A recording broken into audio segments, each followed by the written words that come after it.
investing in health, our own health.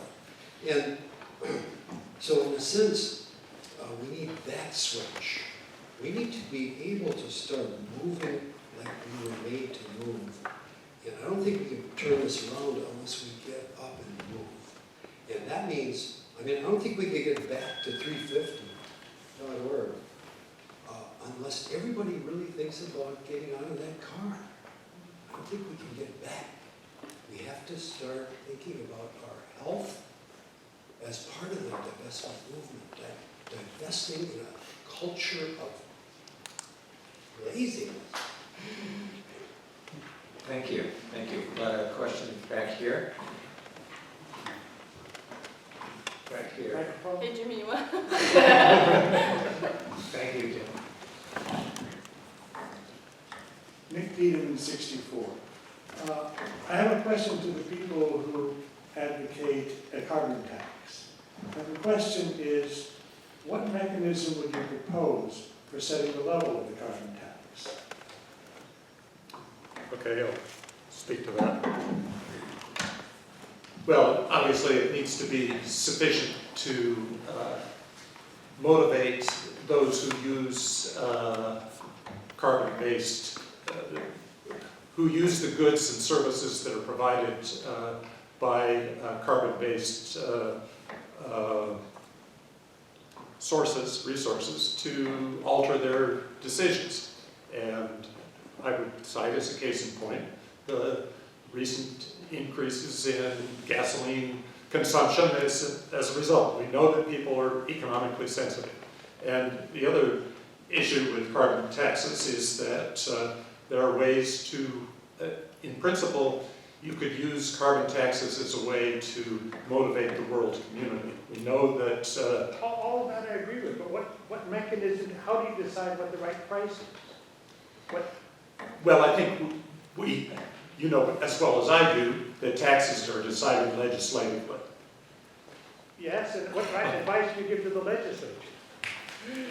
Well, and in a sense, you know, I think some of this comes back to points that Brian and Kate and some of the others have made, which is that to a large degree, a lot of this is cultural, in the sense that if society wants to do this, the legislators will follow. That we don't have to pretend that we are completely inept and that only the legislators will lead us out of this morass. They will not. But I also believe, as an example of Europe, that their higher taxes, they have carbon taxes, make a difference in their consumption. Thank you. That's a really hard question. Okay, we have another question. Let's see if we can be heard. Oh wait, Harlan, do you want to respond? It's not a direct response to that. Maybe this is the wrong way to piggyback. I don't have an answer to your question. I can come in later if that's better. Okay, then I'll run with it. Jed kind of opened himself up to this a little bit. He said, you know, with some warmth, that without the oil, the jets don't fly, and they don't run on coal. We don't have any other way to make them stay up in the air. And yes, I'm not arguing that point. I'm completely by that point. I'm saying sometimes they have to stay on the ground. As long as we have cheap oil to run the planes, we don't invest in trains. We don't make the choices to not go places we don't need to go to. I mean, it was Bush who, you know, after 9/11 said, go out and consume. And we've got to stop that. A piece about my need to not hold Exxon shares comes up in a tiny example. I had inherited 3 shares of a closely held oil and gas company from my sister when she died. And I was uncomfortable with that because they had the rights to oil and gas under the ground. They weren't doing it. They were leasing land or leasing tracts of land two companies that drilled holes and pumped fuel, or pumped resources out of the ground. And they were fracking, and that made me really uncomfortable. And I made phone contact with the guy who was basically running this company. I'd heard that they had stopped fracking. And I was calling him to congratulate him on that choice. And he said, oh, no, don't misunderstand. We stopped dealing with the company that was fracking because they couldn't pay their lease. If someone comes along and can get it out of the ground, however they do it, if they pay their lease, we like them and we'll let that happen. I was disappointed, but he is I know him indirectly, and he's a thoroughly honorable guy. In his world, his responsibility is fiduciary. He's meeting that responsibility. He's behaving honorably to the people that own these shares. And there was no polite way to bust him out of that box, and it wasn't right for me to go beyond being soft with him. So I gave those shares to my nieces and nephew. And I still have to do that with Exxon. But the problem with having ownership of these things, the analogy is often made that the hard part about undoing slavery was suddenly so-and-so's assets had no value when you turned them loose. And the hard part about what we have to do about leaving it in the ground is a whole lot of huge power is going to find that it doesn't have the heft it had. It's losing value. It's just evaporating. It goes away. And as long as I hold Exxon shares, part of me, a little part of me, as I'm driving along hearing the news on the radio, gets a lift when they're doing well and gets the blues when they're kind of taking a hit. Yep. And we can't afford, whether it's Reed or Stanford, I don't care, whether it's just me. Everyone who gets a lift when Exxon does well is part of the problem. And everyone who gets a lift when they're losing their value, I'm sorry guys, but it's not me, we're more likely to push for doing what has to be done, which is meaning that the fuel stays in the ground and that all that value is off the books, and some very rich people are not anymore. Thank you, Ron. Okay, great. Yes. Yes. Wait, we Wait. Sorry, there are three of you right in a row. It's good because the mic will all stay in that area right now. The mic is right over your shoulder. Can you just tell us who you are? Hang on. He doesn't need a mic. I don't need a mic. First, I want to congratulate the students on a very clear recognition now that you need something else besides reason and evidence. Yeah. Which are very weak tools. And it sounds to me like the subtext I read is a plea for not only alumni support, but alumni donor support. Okay? And I take it the recognition is starting to dawn that maybe a little bit of that support would speak in the language that is understood by this tribe of overseers for Reed College. Okay, that point. Now a question that really needs to be addressed, and I'm unclear on, and should have a better understanding of, and that is, what is Reed's history of divesting? Do we have cases where Reed has taken a stand, like on tobacco or South Africa, or whatever it is, and from those cases, do we have language from the board about, why Reed needed to take a stand in those cases? Good question, thank you. Yeah, I would love to talk about. And add Israeli settlements to that. Pardon? And add Israeli settlements to that. To that question? Mhm. Yes. So, to answer your question very directly, Reed has never divested from anything, Wow. intentionally. Yeah. Reed has an investment responsibility policy that was drafted on December 6th, 1977, and approved by the board in 1978. Under this policy, we've never found any problems with our investments. And something that we as Fossil Free Reed have come up against is that our investments are not transparent. The board won't release even the names of the managers of our funds.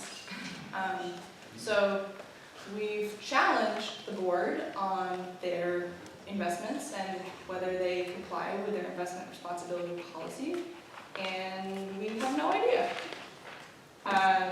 So with armament investments or Israeli apartheid investments, we don't actually know. We can assume, maybe, that they're following their investment responsibility policy. We'd hope. But also, my understanding is that for South African apartheid, we found that it was in compliance with its investment responsibility policy. And if you know otherwise, please tell me, because we've been trying to figure this out for a long time, that Reed never pulled investments from South African apartheid.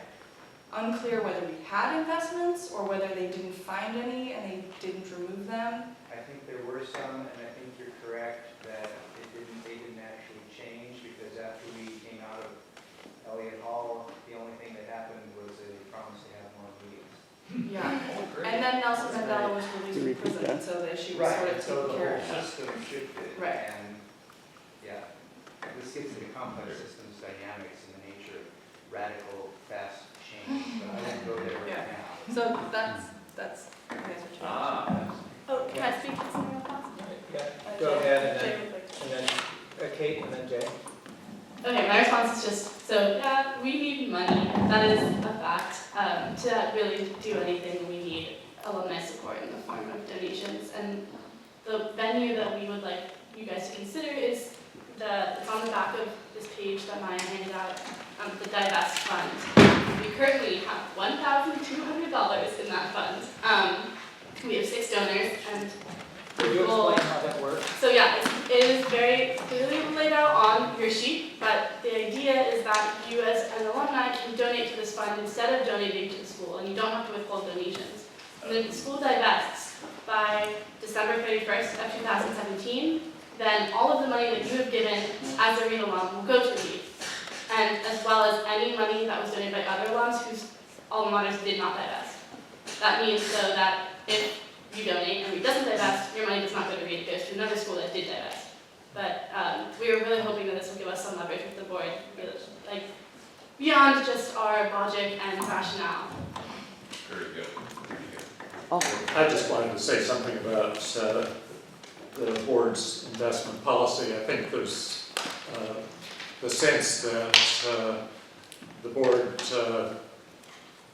lacks appropriate guidance and appropriate expertise to make investment decisions. I can understand how someone would take that perspective because it's because of the failure to disclose where the investments are made. I think that is actually a fairly typical college investment policy, not one that's restricted to Reed alone. And the other point is that actually a number of the members of the Board of Trustees operate hedge funds and are head of investment organizations themselves. So it's not as if the board lacks any sophistication or understanding of how to invest money for the college's benefit. I think if you were to look at the return on the endowment, you realize that the money has actually been invested well, and that part of the resistance to change comes from the sense that the board does not want to abandon its fiduciary responsibility to the college and sees that as a more important issue than making a statement that might not make a whole lot of difference about where the money is invested. Thank you, Jane. I really appreciate that you're taking on the role of defending the entire trustees, but I think it's really been a great debate so far. We still have a little time. We've got a lot more hands up than we're going to possibly get to, I think. But Can I interrupt for a second? No, we're really trying. Jim Jackson joined us. He's professor of geology, Reed class of 70. He was going to be on this board, and I would love to hear from him and invite him to come forward if he cares. I just got here, I don't know what the context would be. Well, welcome, Jim. Nice If you want to to know something about petroleum geology and petroleum resources, I can speak to that. Great, we'll see. Let's see if we can keep moving, and you might catch up and then have something to add here. Great. Gentleman in the gray jacket there. And we're going to try to get through because there are more folks asking questions, and I see your hands going up. Thank you. Your name? I'm Scott McLeod. I graduated in 1985. I'm also the founder of World University in School, which is like Wikipedia in 288 languages with MIT OpenCourseware in 7 languages, Creative Commons license. So I was also a Reedie who didn't ride an automobile for about 22 or 23 years out of a kind of conscience orientation towards global warming questions starting in the mid-'80s. Partly Quaker informed, I would say. And my questions are loosely in the planning sphere and along two lines. One is, if one could hypothetically define a plan for divestment so that the Reed returns on their portfolio would be as much as when they were with or without carbon-producing stocks, what would that be? And along those lines, there are mutual funds which track the S&P 500 very hard to beat over the 10 years because of low costs and low turnover that don't have fossil fuel. So that plan could involve that. I'm curious what you think about planning in that sense. And the second planning question, and it relates to Wiki part of World University in School, where there are many MIT OpenCourseware courses. On one particular subject page, an ocean and climate change management plan, there's very little language over the past 50 years that I've heard about planning specifically for CO2 reduction into the atmosphere. Say you have the goal of 350 parts per million. Bill McKibben's organization now has a Portland chapter. How do you get there? How do you bring all the nation states together in a developing way as new complex science comes to bear over the decades? And I'm curious what you all might respond to in terms of potentially developing Wiki plan, also in many languages. World University in School wants to be in large languages for accrediting degrees, but also on the divestment side, sort of how you would lay out a plan that would get the same returns on the portfolio, which you don't know because you don't know that information. But you know, the index total stock market is very hard to beat. So how do you get the fossil-free index that does match the S&P 500? How do you get there? Two questions. Anyone want to take that? Super short, part of our ask for fossil Reed is to allow our current holdings in fossil fuels to expire on a 5-year timeline. That's one element of the planning stages. And then using expertise such as Brian to do the rest. Yeah. Brian, you've got a thought there? Okay, thank you. So I wanted to address your question about the types of investments that are used by institutions as opposed to what's available to retail investors, if you don't mind me interpreting that way. So you mentioned tracking funds, such as exchange-traded funds that track the S&P 500. So that they do produce great returns. We do not know what is in the portfolio of private institutions that don't disclose what's in their portfolio. I have taken a drill down into the Oregon State portfolio, and I imagine that the same managers are available to the large institutions. So it's a list of, it is on the Oregon Treasurer's website. About probably 40 or 50 managers, and they put out offerings, and I assume they get the best bids. They will typically not invest in types of things that are available to us, and Jenkins set us straight on this. I've asked them, do you hold fossil fuel stocks in your portfolio? They say, frankly, no, we don't. We're investing in private equity offerings, the type of thing that Harlan came into the position of. They're not publicly traded. They do have a high yield. They're probably beating the market, frankly.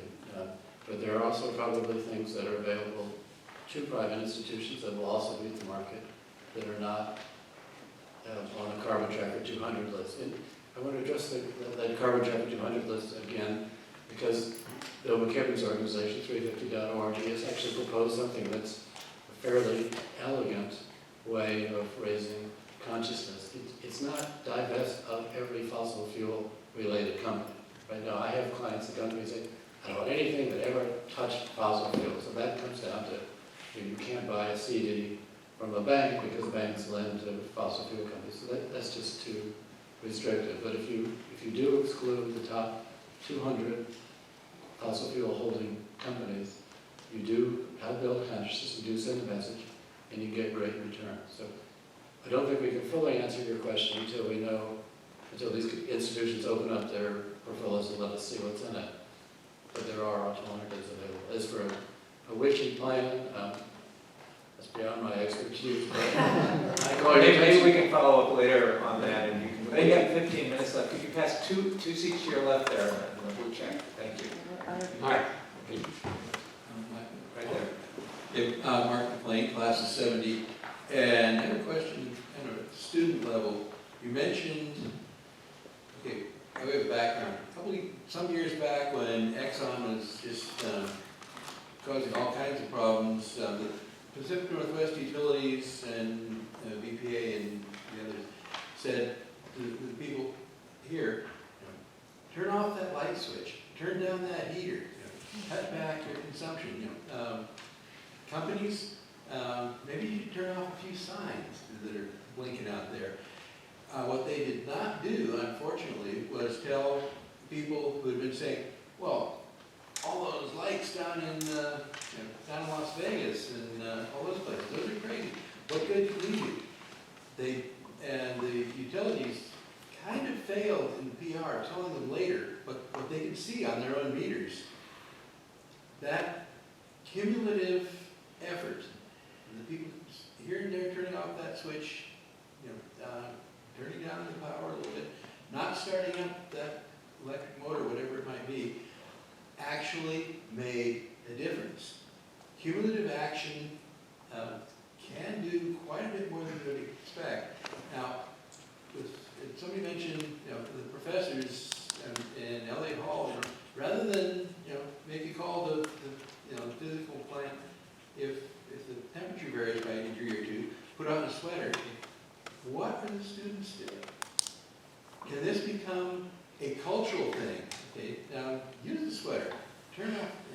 Make a point to turn off the lights, because not only does that cumulative action have things that shows up on meters, cumulative example has a lot more nudge power than you realize, and so you can be the change you want to see.